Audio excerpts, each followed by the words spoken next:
6.5-inch display. It is a huge phone, but yet it's in the footprint that's roughly the same size as something like the Galaxy Note 9, thanks to the bezels being so thin. So two very different sized phones here.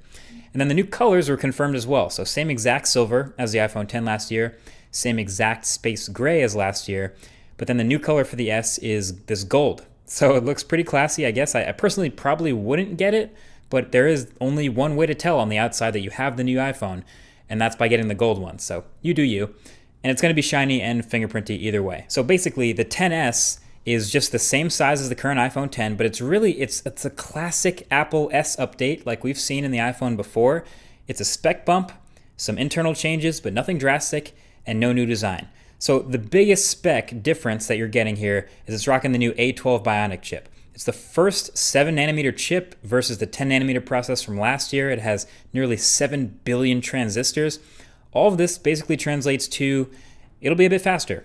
They dropped a couple quotes like it'll be maybe 30% faster, but you'll notice it in things like launching apps and opening and closing the keyboard and transition animations and things like that. But basically, that's definitely something we're going to have to test and see for the full review.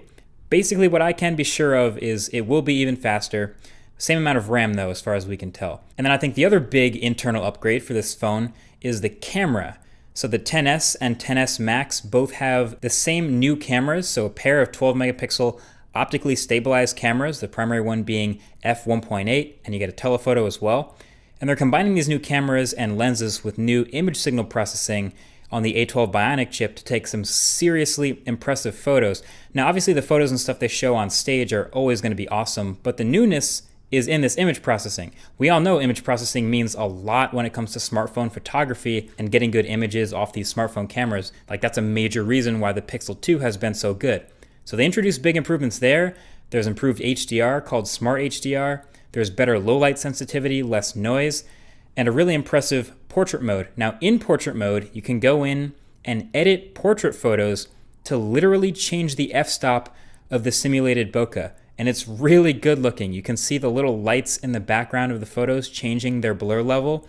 And it's not just getting more or less blurry like straight up. There actually seems to be like a directional blur based on how far it is from the middle of the center of the subject. I was really impressed with it, and I can't wait to play with that more. And then there's a bunch of other smaller stuff. So there's technically a new front-facing camera, still 7 megapixels, but selfies will also benefit from this new portrait mode. And I'm curious, since it's software-based, if it will work with a software update to this year's iPhone X too, because they even worked with the iPhone XR, which only has one lens. Anyway, I'm really into that. And then it's also now IP68 water resistant. Believe it or not, last year's phone was IP67, so we're looking at better waterproofing. You can literally wash your phone off with water if you want to. The speakers are now louder and better. In an impressive way from what I've heard, they do a much better job with stereo audio separation and things like moving back and forth across the screen. And there's now dual SIM support. And then Face ID is supposed to get slightly faster thanks to the A12 Bionic, but probably not drastically. And there's also now a slightly longer battery life, literally 30 minutes longer on the XS and 90 minutes longer on the XS Max. I gotta find out the capacities, don't really know those yet, but they're not drastically bigger. But hey, better is better, I'll take that. And then last but not least, the new prices. It's going to start again at $999 for the XS and $1099 for the XS Max. So that got a lot of us thinking, like, is that enough of a change? Is this a big enough upgrade for some people? Honestly, it's not a most buy for the most people, especially if you have an iPhone X. I think the biggest difference you're gonna get is if you go with the bigger phone, the XS Max, but that thing's gonna be expensive. The 512 gig is gonna be $1449. Like, that's the world we live in now. But if you already have an iPhone X, this isn't some huge must-have upgrade. It's the classic, again, the classic S upgrade Apple does with the iPhone, and I got no problem with that. Between the smaller and larger, I'm definitely more into the larger phone. That's just me.